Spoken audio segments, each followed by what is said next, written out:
Ladies and gentlemen, welcome back to another edition of In the Mix Mondays, your favorite virtual happy hour with your two best friends. I am financial advisor Al Moore with my right-hand man, Lee Miller. Lee, What's say up, what's good up to the people? Thank y'all for tuning in. Yes, indeed, brother. We just want to welcome everybody back. We know it probably seems like a long time we last saw you, but it's second and fourth Mondays, and July was 88 days long. So it took us a while to get back to the second Monday. But we missed you guys. Glad everybody is back. Hope everybody is well. Hope everybody is staying safe and all the things of that nature. Without any further ado, we're going to get to what's in the mix. You know how it is. We hope you all have grabbed your libations and that you're ready to get in the mix with us. For me, now, this is going to be the last time you see a blank canvas because I've actually gotten our In the Mix Monday mugs. They are in production as we speak. A young lady that I know, a beautiful, very creative sister with a company that does work. She's working on our mugs, and they're almost done. She's been sending me prototypes of them, and they look amazing. I'm gonna have those available to you guys to get, to purchase, and just to be a part in the Mix family. So good things. But as for me today, I'm a simple man. Y'all know this about Uncle Al. I'm real simple. I like to have a lot of flair. I like things that are effective, slightly ubiquitous, and can kind of move in and out without ever really knowing what's going on. In that respect, today we just have something a little simple, just a little Tanqueray and a splash of soda water. Very reminiscent to H2O. Right? Did you take it back, Tanqueray? Tanqueray, listen, the older I've gotten, I've become a gin guy. Gin, a little vermouth. I'll drink a Tom Collins.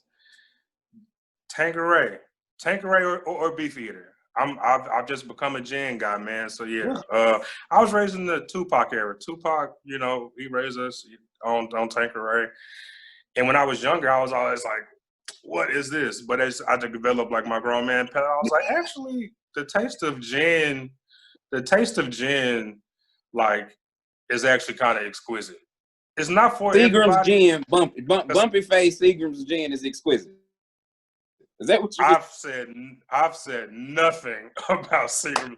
Seagram's gin tastes like something that you might drink at the barbershop if you pick up something that's got old combs in it. A good refined Tanqueray or a Beefeater, like a high grade gin, is good. Now, bumpy face, I'm not a big fan of it. Have I had it? Yes, I've been in college and I've been broke. So yes, I've had it before.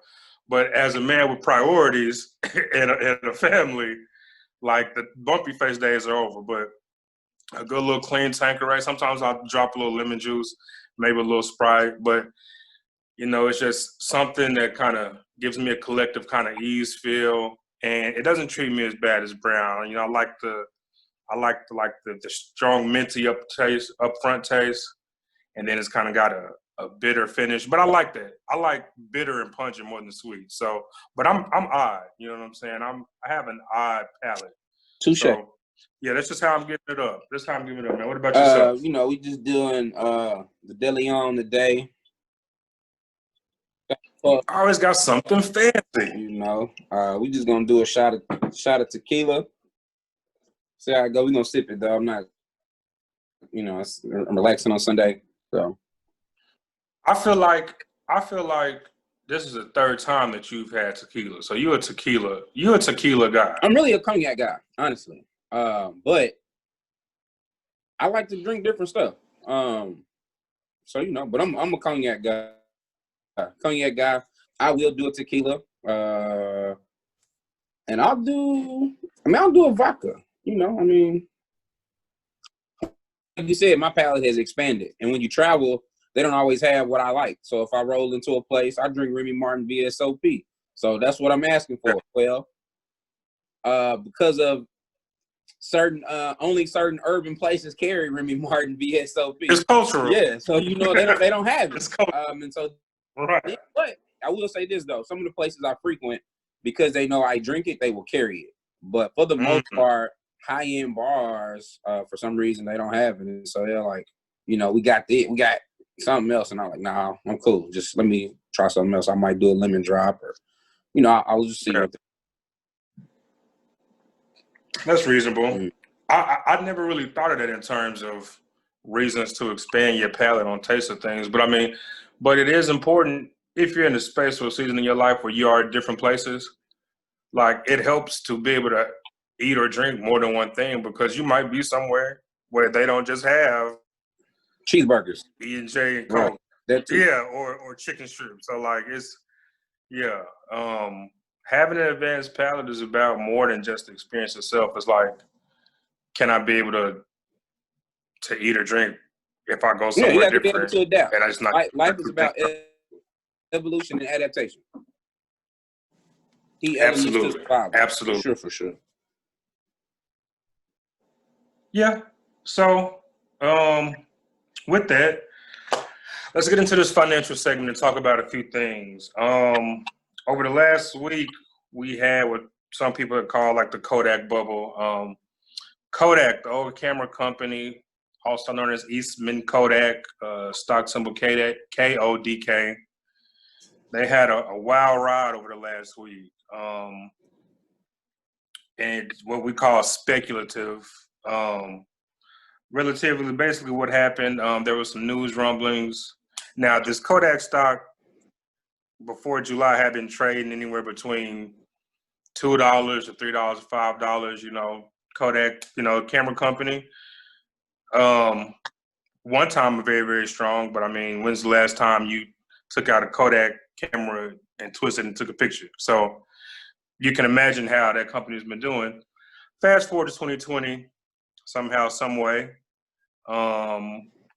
they ended up getting a $780 billion loan from the government to get into biotech and ed stuff, like for, I think maybe for vaccines or some kind of scientific purposes. Well without their wheelhouse. Adaptation and evolution, man. I'm telling you. Adaptation and evolution. Now, there are some grumblings that some of their management CEOs kind of stocks like right before the big boom and, made out pretty, but I think that still needs to be substantiated. But nevertheless, so in a matter of about 24 hours, on July 24th, this stock was at $2.10 a share. By July 29th, it was up to, I think it started surging around the 26th or the 27th. In a period of about 48 hours, it got up to it topped at $60 a share. So just imagine having something that's worth $2, and in 2 days you look up and it's worth $60 a share. And of course, like, a lot of this surge came on the release that this loan was coming out. So you have some that had an average volume of about $100,000 daily. Average volume there just means there's about 100,000 transactions. People either buying or selling about 100,000 shares a day. Normal. On July 28th, the volume went from 100,000 at its peak to 284 million. Wow. Which is always a sign that, hey, this is normally is temporary and something is off. Now, the thing about it is, so people started hopping in it because 1 minute it was at 15, 2 minutes later it was at 19, 20, 30, it's just steady growing. And so what happens is, it's a phrase that they call like pump and dump. What happens is people with some exclusive information, not necessarily exclusive, but people who get in super early, and once people start buying, that pushes the stock price up. But like I always tell people, whenever you want to invest in something, you have to look at like the actual financials of something to see if this growth is sustainable. And if you look at Kodak's income statements and earnings and valuation, it wasn't worth the $60 it was saying it's worth a share. But what happens is people who don't really understand the market, when they see things happening, they jump on board, that push the price up. People who know what's going on, they're like, okay, once they drive the price up to $60, I'm going to sell and get out because I know the company not worth this much. And inevitably, that's what happened. So now the stock is back at $14 a share, and there were people who got in at Oh like man, $27, $30 and didn't sell. It was at 60. They was like, oh, is it gonna keep riding this wave? In 48 hours, they looked up and they had lost. They were from $30, now they're down at $14, $12. So, and like I was just kind of come back to saying there's like mainly two types of investors. There are day traders, which I am not. Day traders are always kind of looking for where can I get some cash, put it today, return a profit today, and start over tomorrow. I'm more of a B&H investor. That B&H means buy and hold. That means once I kind of research a company out, I'm looking at it for a couple of days or a week, and I'm planning on holding for a couple of weeks, a couple of months, because I see what it can do, where it's trying to go, and a good entry point and exit point. And not to say that one style is right and one style is wrong, but it's just, to me, it's like kind of a difference of how you want to make your money. Would you rather, I look at it as betting on games or investing in the arena. Day trading is kind of like, okay, the Bulls are playing the Lakers. I think the Lakers going to win. Let me put some money on it. The Lakers win, you win, But it's like now I got to find the next game and the next game and the next game. But me, I want to invest in the arena. So, I get a part of ticket sales. I get a part of concessions. I know I'm going to get 40 home games a year. You know what I'm saying? So my methodology is different.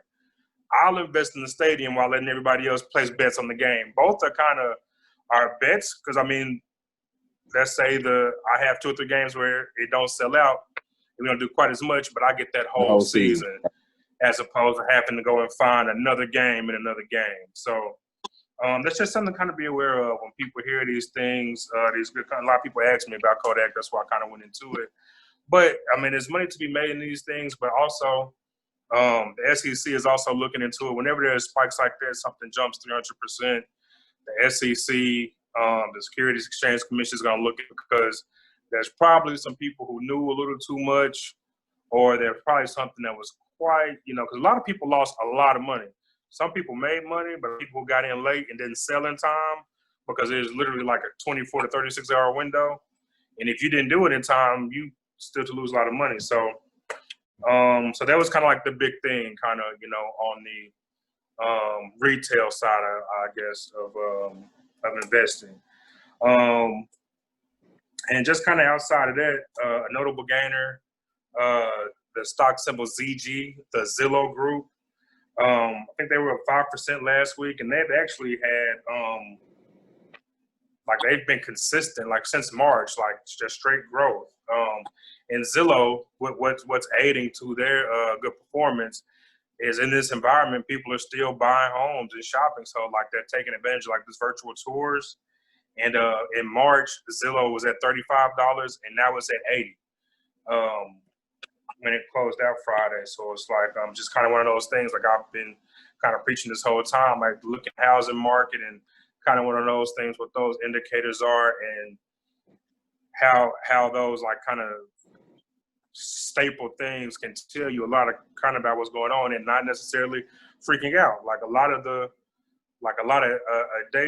day traders, people who trade frequently, who might have been in Zillow in March when it dipped, they probably cut their losses and got on for that day or whatever. But another 2 or 3 months, it doubled in value. So it's just kind of a different approach on how to do it and what your time is for. And a company that's kind of been not necessarily beat up, but not faring as well as people think, is Uber. Uber was down 5% last week, and really for the last 2 years, Uber has been relatively flat. It's had some peaks and valleys, but it's still trading around that mid $30 range, which is kind of what it's been for 2 years. And the thing that kind of halts Uber is that we're in a pandemic, and so what that means, people are not going places as much. Right. So they tried to adapt by getting into the food delivery service business, but that's still the biggest chunk of your business was taking people place to place, which you can pick up people at different places. I can probably pick up 2 or 3 people and make drop offs by the time I get one food order and take it all the way back to town. You know what I'm saying? So, And from state to state, as you can probably speak to, like each state has like different like labor regulations about what you can, about what Uber and that rideshare stuff really Right. is. So Uber and Lyft are kind of having just this, like once they get it figured out, if they get some finite policy pass, you know, I think it'll kind of level them out. There still is opportunity there, but in my opinion, it could have been like a big behemoth. But some things that people didn't think about is, you know, like legislation. It's called legislative risk in finance. Like what laws or statutes can pop up to inhibit what this business is doing, and that kind of seems like what Uber is running into. But you know, it's still about to be won. They still got, you know, pending suits and things like that going on. So we'll see. But just some other good news. So UAs have recovered over 50% since March, and they're positive for the year. A lot of people thought we might what's called retest the bottoms, as in like it might be another big dip. We haven't so far. A lot of still riding on the election and the second wave of the coronavirus. Those are the two biggest things to say, hey, you know, what could throw us either direction. But yeah, but just in terms of how long and how drastic we thought this would be, just looking at it from a statistical standpoint, you know, equities or stocks, you know, have recovered 50% and are positive for the year. So that's good news.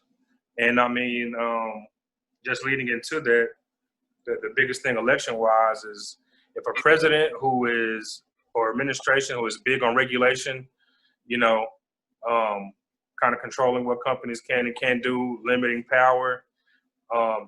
Typically, after the election, you kind of see the market kind of step back because they're like, well, we don't know if we're going to expand. On the other hand, when you have administrations that are pro-deregulation, that might be pro-business, even if they're not pro-people. Trump is pro-deregulation, pro-business, for sure, for sure. Yeah, so I mean, so if that kind of administration wins, you probably will see an uptick in the market.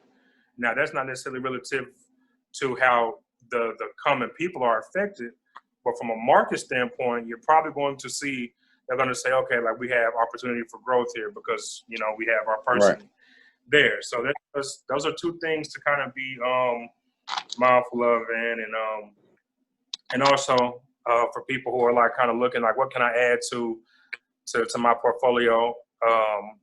I've been looking into manufacturing and housing. I always look at those sectors just to kind of see what the public sentiment is. Whenever things are being built, that's always good for the economy. So whenever you see like manufacturing orders and things like that going up, you want to see that manufacturers and contractors are getting new contracts and new work. Or when an administration comes in and say they want to focus on infrastructure, that's always good, because when they say, oh, I want to, you know, have a plan to improve infrastructure and build freeways, these roads, that means that there's going to be contracts, there's going to be construction, there's going to be job and employment, so money's going to start to move. So that's something to be to keep in your mind. And as always, I always try to keep about some good defense, some defensive sectors in my portfolio.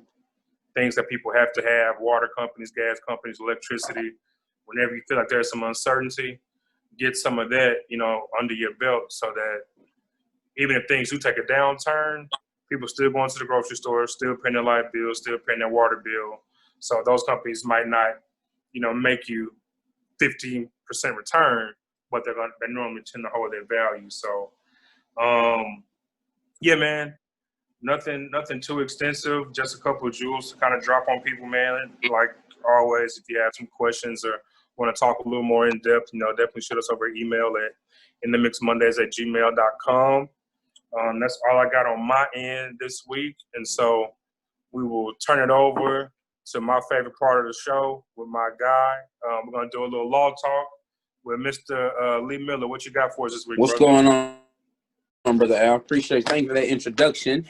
Yes, sir. Well, first, you know, let's just get into it. So, first and foremost, Breonna Taylor killers are still free. So if you don't know who Breonna Taylor is or her story, please, by all means, go look it up and figure out how you can change the laws in your city, town, your state, so that you don't become a victim like Breonna Taylor. Also, in the murder of Sandra Bland. The murder was committed by police officers. Nobody went to jail. So again, the laws need to change as far as interpretation, enforcement, and just the way. Was Breonna Taylor and Sandra, was that in the same state? I don't know. Was that both? Were both of those in Kentucky? I thought Sandra Bland was in Texas. I had to look it up. I think she. Oh, okay, yeah. You're right. I think you're right. Yeah, I think she was Sandra Bland was in Texas. Yeah. So the laws need to change, y'all. I mean, there's no way around it. So unless people are willing to step to the front and actually get laws changed to help protect people of color, protect Black people, protect women, protect just the overall citizenry from police, the laws have to change. And so once you get done talking, once you get done rallying, once you get done protesting, if the law isn't changed, then you didn't do nothing. You need to go back to the drawing board and figure out what you did wrong. So that's my little piece on that. The next thing about the law, let's talk about it. Arkansas legislatures here in Arkansas has drafted a hate crime bill, but it's not scheduled to come into place until 2021. And although the bill has been presented 2 months ago, it's met with apprehension as well. It does not directly deal with police brutality per se.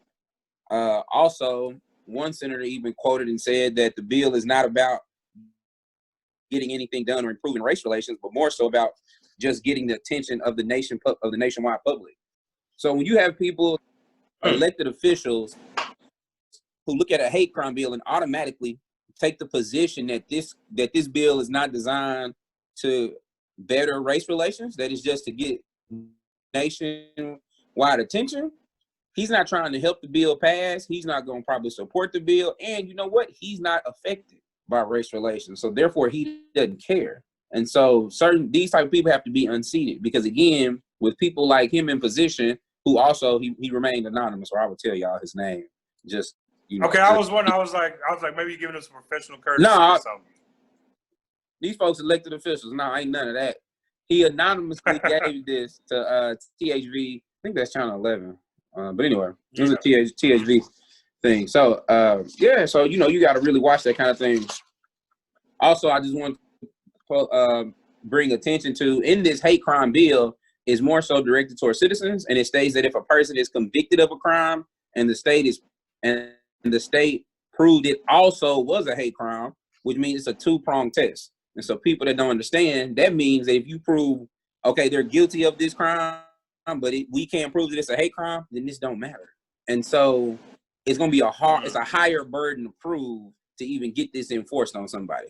So that, not to be funny, but essentially somebody would have to be guilty of a crime and say, yes, this is a hate crime to be convicted of it. Because you essentially have two trials. You got to have a trial on the initial crime and then address whether or not it was a hate crime.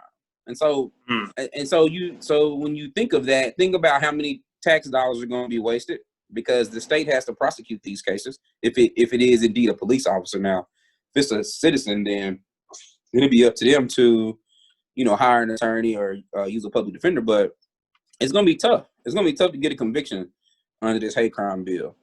Also, I want to note that Arkansas is one of 3 states without a hate crime law. We're always dragging up the rear in Arkansas. So every other state has one passed, but we still don't. One of 3. So we got to do better. This next election cycle that's coming up, I want to encourage everybody to get registered to vote, get to know the candidates. And also, I know this is really not part of this segment, but you don't really vote for the president, so you really need to get involved in the local races. You need to know who's running for state representative and judge and alderman and all these other positions, because that is who you can reach out and call. You can't pick up the phone and call the president, but you can find your state legislatures. You can find aldermen. You can find the justice of the peace. You can send an email. Nobody's responding to the presidential emails but his staff. So you got to be mindful of those type of things. Next thing, let's talk about it. Bankruptcy law. Now, I do not practice bankruptcy law.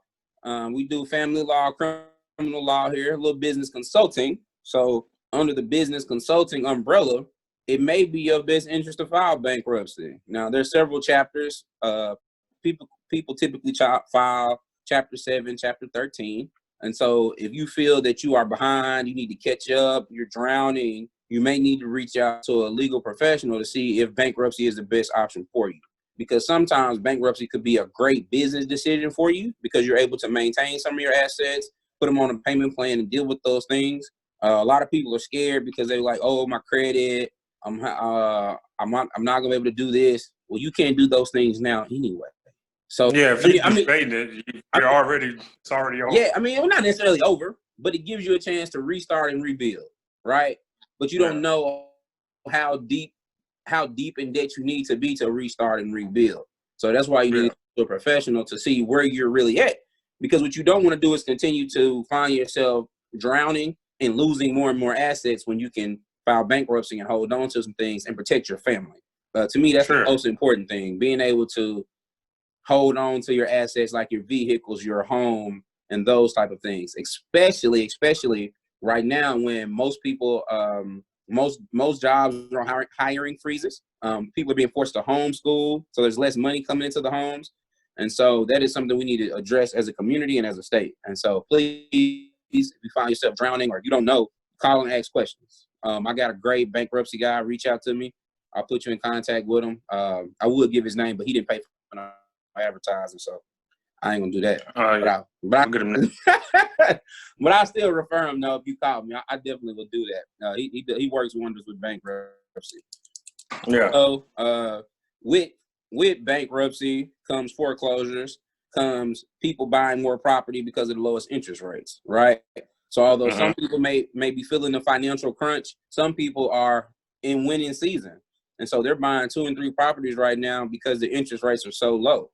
You guys beware, right? Because interest rates are not always going to be this low. And then you don't want to overstretch yourself trying to gamble on the housing market coming back, because you don't know when people are going to be able to get back to work. And if you're a renter or landlord and you're renting out, you just can't evict people due to COVID and everything that's going on. Although in Arkansas, they just passed a law where the evictions are underway, but legal remedies that people have that can delay that process. So you don't want to find yourself in a position to just buy an investment property for rental purposes, but you're not collecting any rent.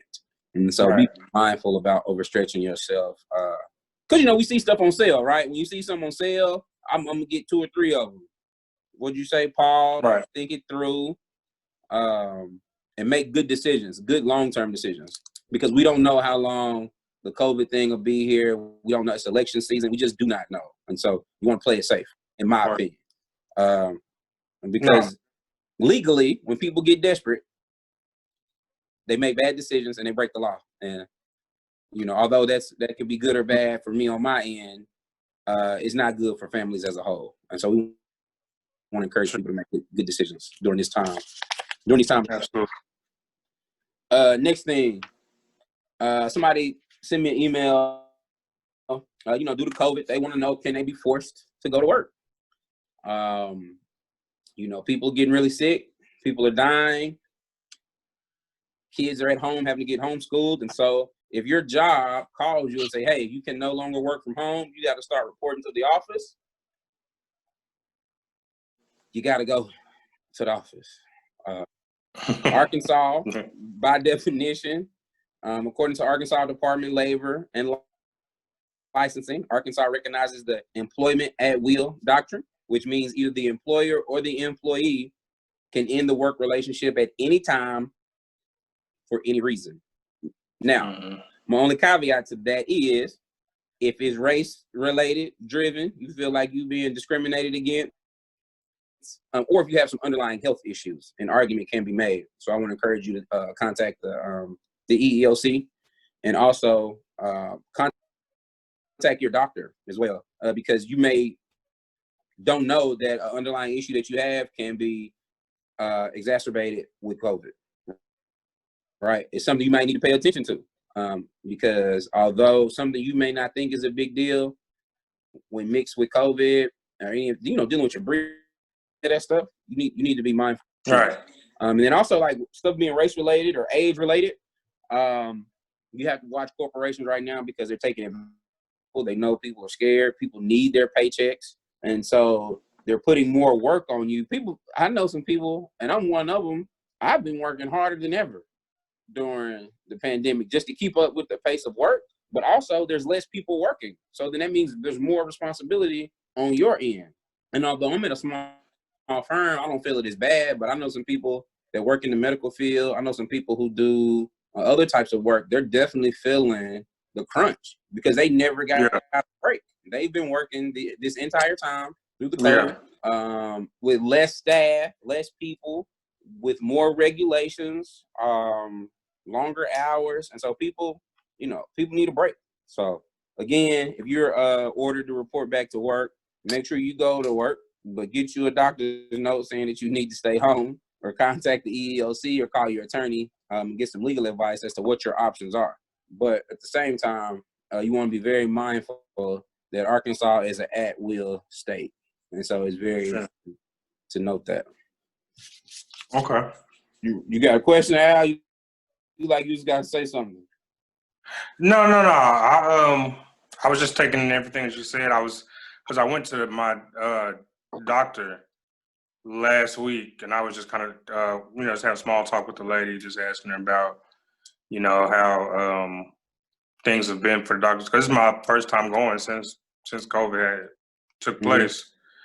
And she was like, we never closed. She was like, we were considered essential workers, and a lot of our patients here already are on hydroxychloroquine because a lot of them have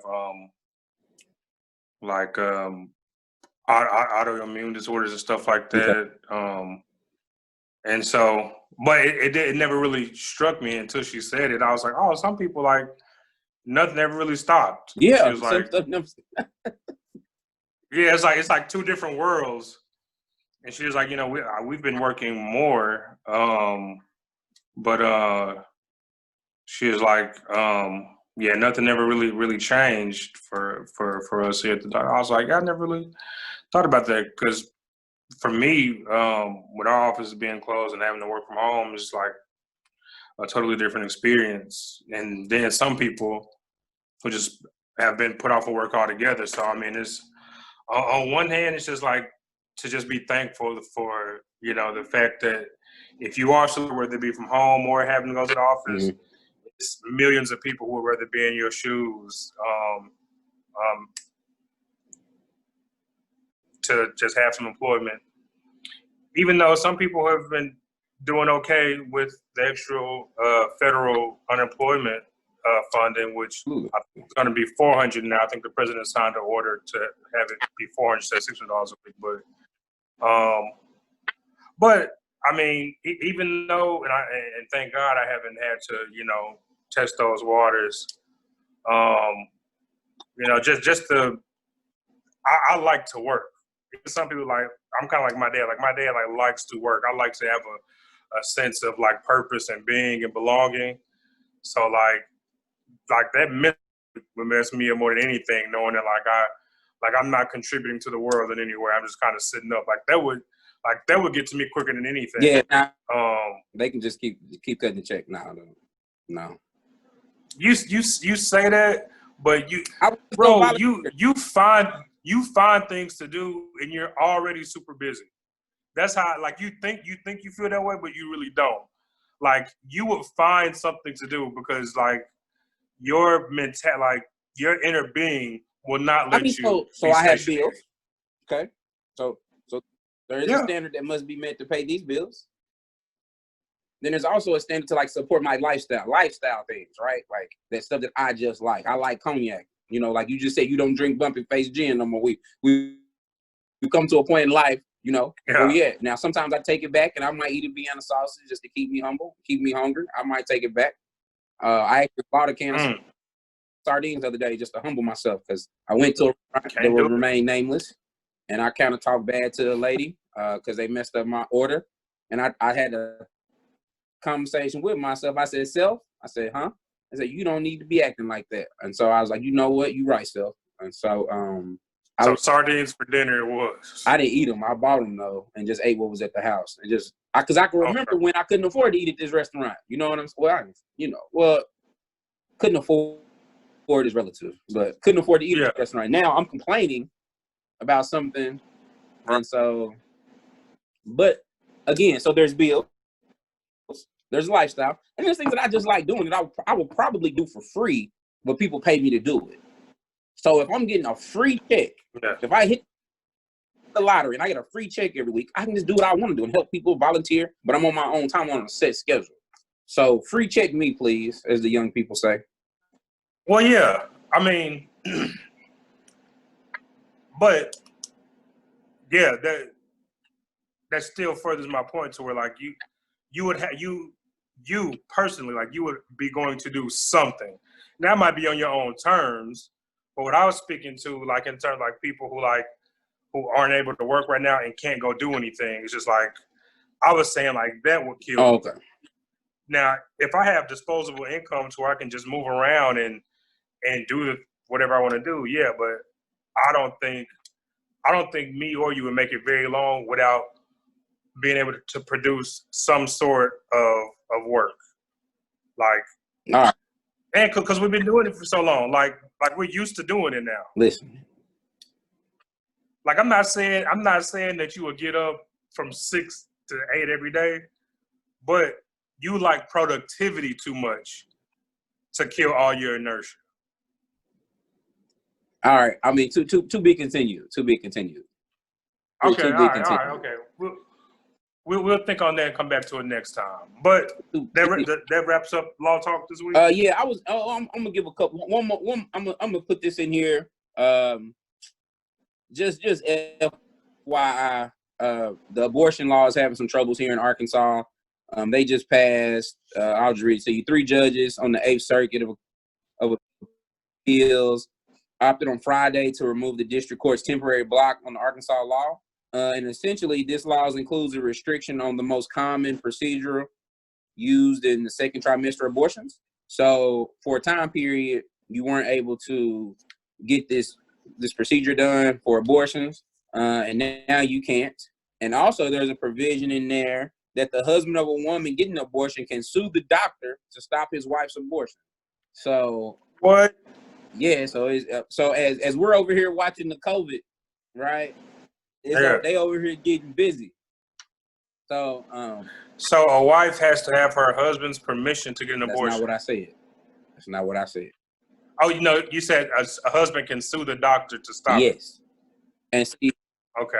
And constitutionally, under the Constitution, it says that you can't place an undue burden. And I want to read it. I don't like summarizing the law, but basically, you can't place an undue burden on a woman being able to get an abortion. And so, right now in Arkansas, they've stopped the second most popular procedure used. To me, I think that would meet the constitutional standard of an undue burden. If a husband can sue the doctor to stop his wife from getting an abortion, that's going to stop doctors from doing them.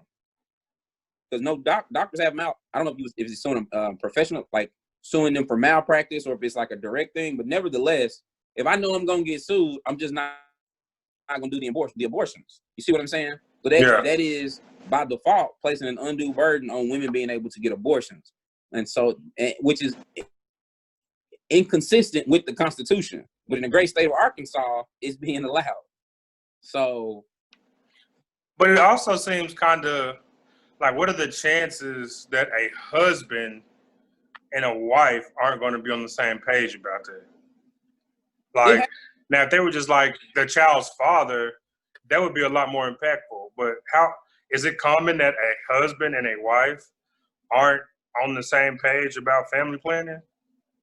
I don't know if you noticed or not, but husband and wife are not on the same page about a lot of things. I only been married 2 months. Okay, so and I'm sure y'all haven't been on the same page about everything. Okay. But let's assume that you're right. The majority, we could just say 95%. That 5% of women constitutional rights are being infringed upon, and so that's not good. Okay. I said, okay. Hey, I'm ignorant. Teach me. I don't know. Infringed upon. Okay. Yeah, edit that out.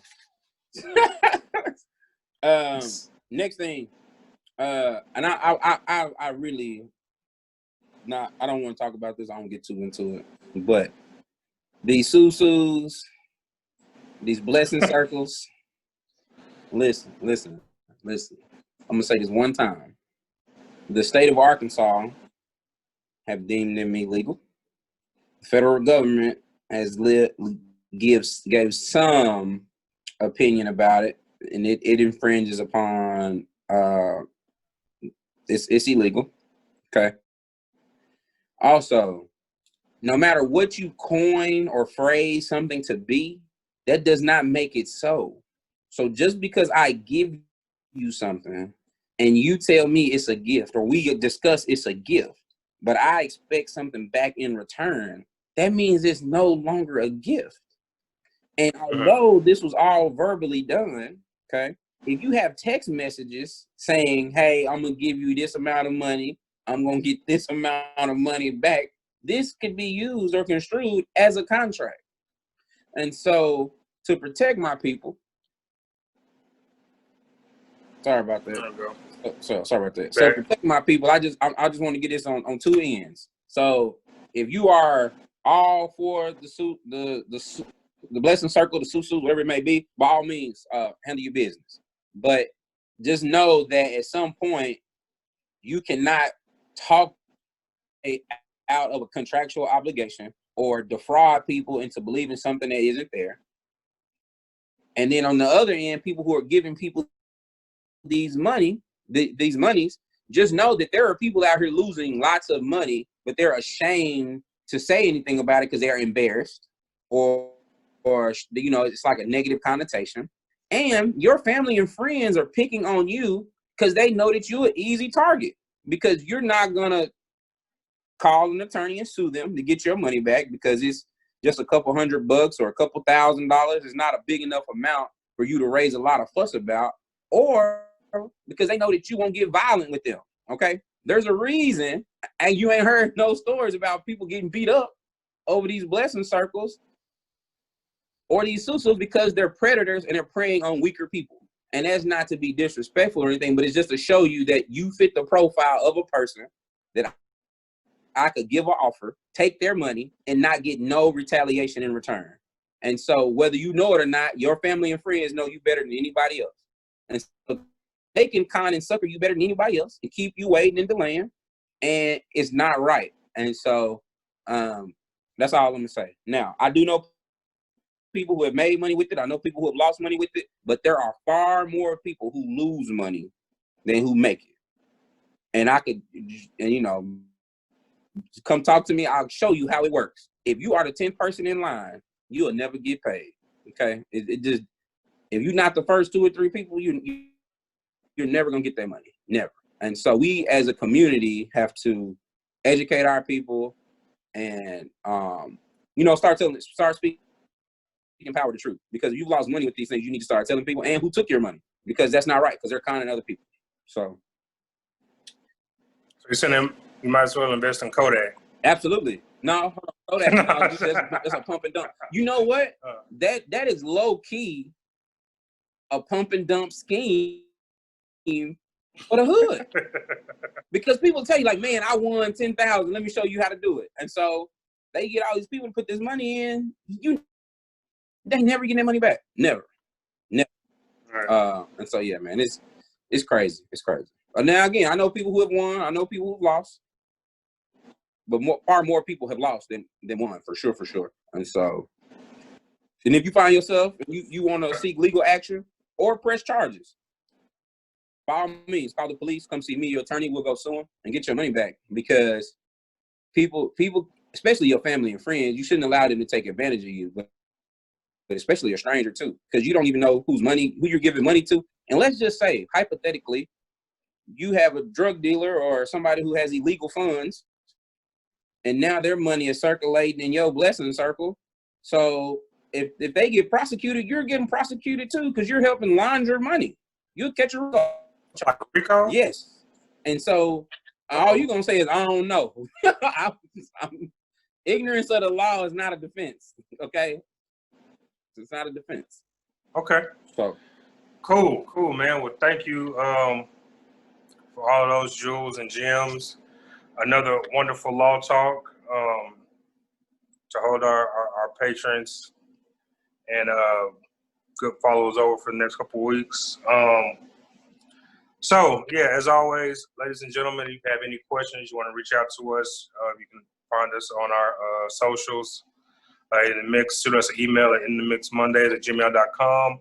And as always, before we get out of here, we're going to have our Monday Minute. This week it's on Brother Lee. And we've tried to dedicate ourselves to keeping the Monday Minute close to a minute. One day we're going to get there. But, you know, just take the medicine and the candy right now. We're going to get it there. But before we get out of here, our Monday Minute with Brother Lee, what's third for us? Okay, so y'all ready? Get your ink pens ready. I want you to write this down. Got it. Faith and fear cannot live in the same house. I'm going to say it again. Faith and fear cannot live in the same house. Now, I'm an attorney, so I'm going to give you some definitions to work with. So Webster defines faith as the assurance that the things revealed and promised in the word are true. We're talking about God's word, even though unseen, and gives the believer a conviction that what he expects in faith will come to pass.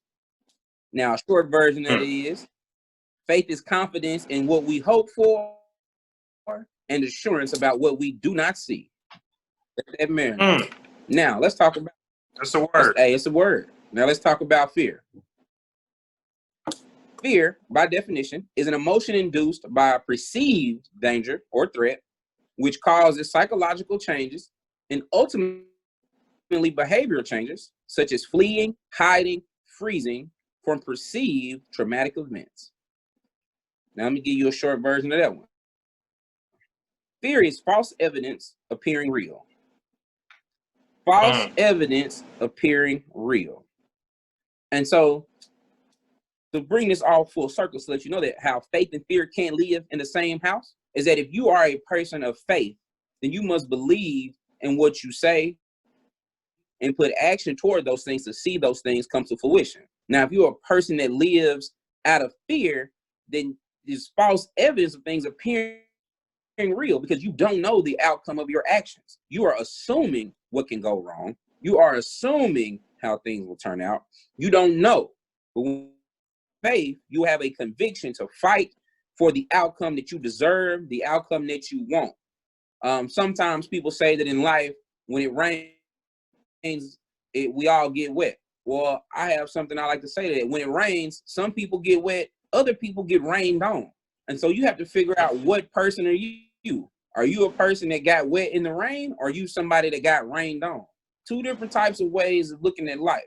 And so that's my Monday Minute. And I want you to be people of faith and not people of fear. And just know that in one home, faith and fear cannot live together. You have to go out and pursue your dreams aggressively and come up with a systematic methodology on how you want to plan and execute and get things done. And that's my Monday Minute. That'll preach our own. They don't need no microphone, no Sunday announcements. That will preach all on its own, brother. Because I mean that. I really mean that. They can't live in the same house, Al. If you want something, you got to go get it. You can't be afraid because you don't know how things are going to turn out. Yeah. No, I believe it, man. Shout out to this guy I went to high school with, man, Glennis. He told me that, man. Sometimes a word will preach all on its own. So, yeah. Well, thank you, Ro, for that Monday Minute. I want to thank you guys for checking us out again. As always, join us on our other socials on YouTube and Instagram. Those are the only two we got. We don't have like a Twitter or anything like that. YouTube, Instagram, and Facebook, In the Mix Mondays. And as always, shoot us emails at In the Mix Mondays at gmail.com so we can get back with you or talk about any other topics that you'd like to come up with. And just so in that vein, as always, good people, be prosperous, be happy, be blessed, be focused, and as always, stay in the mix. Catch you guys next time. All right, peace.